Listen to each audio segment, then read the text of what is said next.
AC का इस्तेमाल बहुत ज़्यादा करते हैं। जब एसी से ये फ़ौरन बाहर निकलते हैं तो इससे भी पट्ठों में खिंचाव और स्ट्रेस शुरू हो जाती है।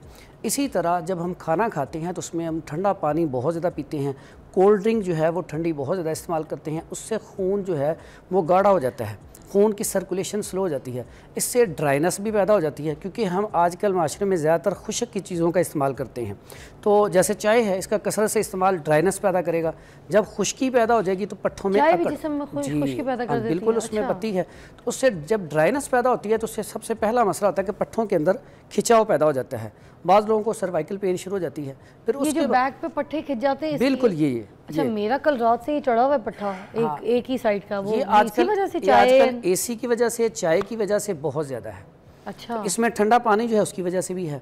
ठंडा पानी तो मैं नहीं, मगर ये मुझे मेरे ख्याल से आप जो कह रहे हैं ना बिल्कुल ऐसे है। बाज़ों का हम जब लेटते हैं तो सही सिमत नहीं लेटते। हाँ, समटाइम्स सोने में कोई ऐसी कोताही हो जाती है, लेफ्ट सो जाए राइट सो जाए, कोई ऐसे गलत एंगल से तकिया ऊपर नीचे, है ना। जैसे हमारे प्यारे नबी हज़रत मोहम्मद सल्लल्लाहु अलैहि वसल्लम ने फरमाया कि दाईं साइड पे ऐसे करवट लेके सोएं। हाँ। और जब उठते वक्त भी हम बिल्कुल आराम से उठें। बाज़ों का हम बड़ी जल्दी में उठते हैं तो इससे भी आपके अंदर पेन शुरू हो जाती है। अच्छा। फिर उसके बाद ये जो हम अद्वियात खाते हैं, फौरी तौर पे पेन किलर ले ली। बाज़ों का डॉक्टर से भी नहीं पूछते, किसी तबीब से भी नहीं पूछते, खुद से ही लेके पेन किलर शुरू कर देते हैं। ऐसे है। पेन किलर जितनी है वो ड्राइनेस पैदा करती हैं क्योंकि उनका मिजाज खुश्क और गर्म होता है। अच्छा। जब हम खाते हैं तो खुश्की और बढ़ जाती है।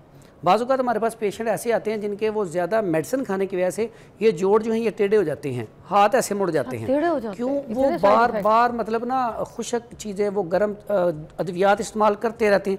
एक वक्त आता है कि ये जो दवाई होती है ये असर करना छोड़ जाती है, तो इसके लिए फिर हम ऑयल बताते हैं पीने के लिए। मगर कुछ दर्द वो भी तो होते हैं ना जो जोड़ों के होते हैं, उम्र की वजह से हो जाते हैं शुरू। हाँ जी, जोड़ों के पेशेंट हो जाते हैं। जब इंसान की उम्र 40 साल से क्रॉस होती है ना तो उसका मिजाज हो जाता है खुश्की में चला जाता है, खुश्की और सर्दी में।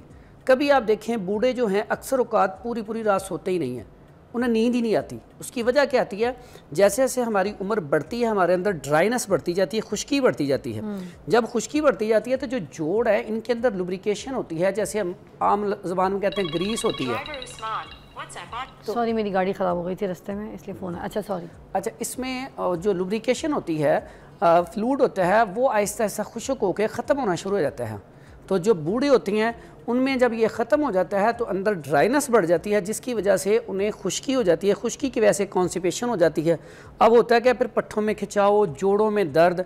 फिर क्या होती है, जैसे जब लुब्रिकेशन ख़त्म हो गई तो टक टक की आवाज़ें आनी शुरू हो जाती है। अब वो होता है कि कुछ अरसे बाद जो हमारी हड्डियाँ हैं ये जो है ये वाली हड्डी ये भुरना शुरू हो जाती है। तो बाद में फिर अक्सर औकात पे डॉक्टर कहते हैं आपकी नींद नहीं डलेगी, आपका जो घुटना है ये बिल्कुल ख़राब हो चुका है। सर मैं तो अभी वो क्या कहते हैं ऑलिव ऑयल पीना शुरू किया पानी में, तो मैं ठीक हो गई। मैं तो नमाज भी नहीं पढ़ सकती थी बैठ के, ये बिल्कुल हालत ब्लॉक हो जाता था घुटना। बिल्कुल। अब ऑयल जब हम इस्तेमाल करेंगे ज़्यादा तो उससे क्या होगा, लुब्रिकेशन पैदा होगी। अच्छा। अब जब लुब्रिकेशन पैदा होगी, ग्रीस पैदा होगी, तो उससे क्या होगा, हमारे जोड़ बगैर ऑपरेशन के ठीक हो जाएंगे। बताऊं हकीम साहब, मेरी तो स्किन भी अच्छी हो गई, खुदा की कसम एक फ़र्क आया है।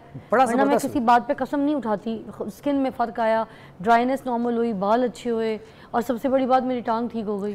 ये सबसे ज़्यादा पेशेंट इसी चीज़ का है। मैं कहता हूँ कि हमारे अंदर खुश्की बहुत ज़्यादा। अब देखें ये जो चिड़चिड़ापन, गुस्सा, ज़िद, आजकल देखें ये जो मसाइल हैं, तलाक के मसाइल हैं, ये आपस में लड़ाई झगड़े, कत्लो गारत, तो ये बात छोटी सी होती है, वो चूँकि अंदर खुश्की होती है और वो कॉन्स्टिपेशन होती है, पट्ठों में खिंचाव होता है। जब खुश्की होगी ना तो खुश्की से नींद नहीं आती सही।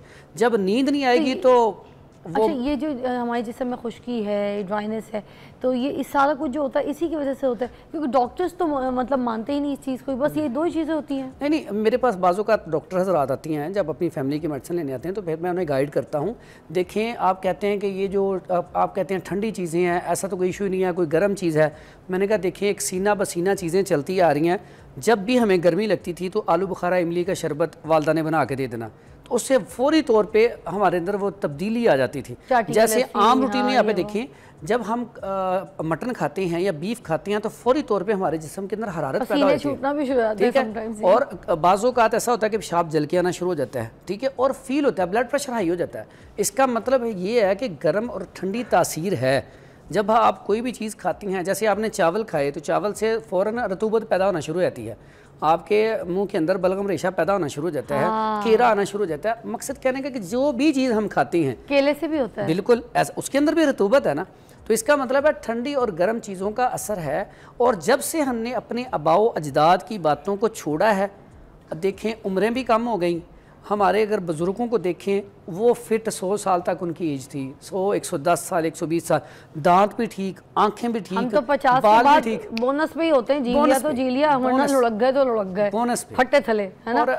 और ये 40 के बाद तो लाजमी तौर पे ऑयल को बढ़ाना चाहिए। तो बताएं, चलें फिर शुरू करते हैं। मुझे बताएं सबसे पहले जोड़ों के दर्द से शुरू करते हैं। ये जो जोड़ों के दर्द है, इसमें मालिश करनी है या पीना है, कौन से तेल होता है? इसमें 2-3 तरीके होते हैं। सबसे पहला काम तो जैसे आपके जोड़ों में दर्द है तो इसके लिए आप पहले तो हल्का हल्का मसाज करेंगे। बाज़ औक़ात होता है और उसमें जैतून ऑयल बड़ा बेहतरीन है, इसका कुरान मजीद में भी जिक्र है।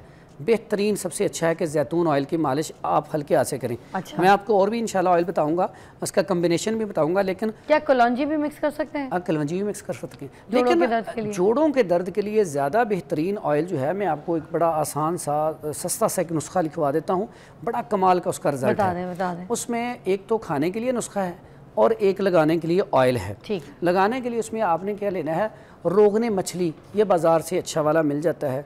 रोगने तारपीन, इसको ट्रांसफ़र ऑयल भी कहती हैं। ये ट्रांसफ़र तारपीन रोगने तारपीन, हाँ, रोगने मछली, हाँ जी। और ये जो रोगने तारपीन है ना, इसको ट्रांसफार्मर ऑयल भी कहा जाता है। ये जो हम ट्रांसफार्मर होते हैं ये बिजली वाले, ये इसके अंदर से निकलता है, ठीक है।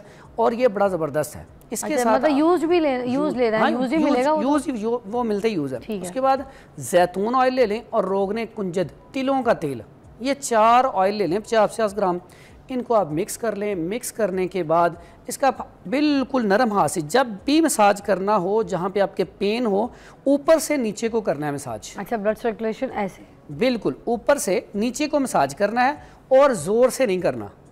बाजू का जब आपके पेन हो ना, आपने जोर जोर से वो नहीं करना। हकीम साहब, तभी तो मजा आता है, जैसे ऐसे ऐसे करके अंगूठों से जब दर्द निकाला जाए ना, उसमें वो अंदर तक सही जज़ब नहीं होता। अच्छा, हमने जज़ब करना है। एक चीज़ आ गई, अब खाने के लिए ऐसा जो पेशेंट है उसे चाहिए कि वो सब्जियां ज़्यादातर इस्तेमाल करे, क्योंकि उसके अंदर लुब्रिकेशन हमें चाहिए। ऐसी सब्जियां जिसके अंदर फाइबर का इस्तेमाल ज़्यादा होता है, जैसे अरवी कर सकता है, कद्दू, तोरी, टिंडे, हलवा कद्दू, दाल मूंग वगैरह अगर वो इसमें इस्तेमाल करना चाहे। मटन थोड़ा बहुत इस्तेमाल कर सकता है, दाल भिंडी कम इस्तेमाल करें। भिंडी का वो भी तो लेकिन साथ हमने ये भी रखना है कि हमने रतूबत पैदा भी करनी है, जो बीच में अगर उसके अंदर वो गर्मी है उसको निकालना भी है। जैसे यूरिक एसिड है, यूरिक एसिड में अब यूरिक एसिड जम गया हुआ है, अब उसको हमने हरारत पैदा करके निकालना है। अच्छा, तो अब हमें यहाँ पे बाइल पैदा भी करनी है और निकालनी भी है। जैसे सफरा, हम अपनी जुबान में एक मत में कहते हैं सफरा, यानी कि जिगर पैदा करता है, वो सफरा पैदा करता है, गर्मी। हमने गर्मी पैदा करके उसको हरारत दे के तो उसको निकालना भी है, जो अच्छी चीज़ है उसे वहाँ पे जज़ब भी करना है।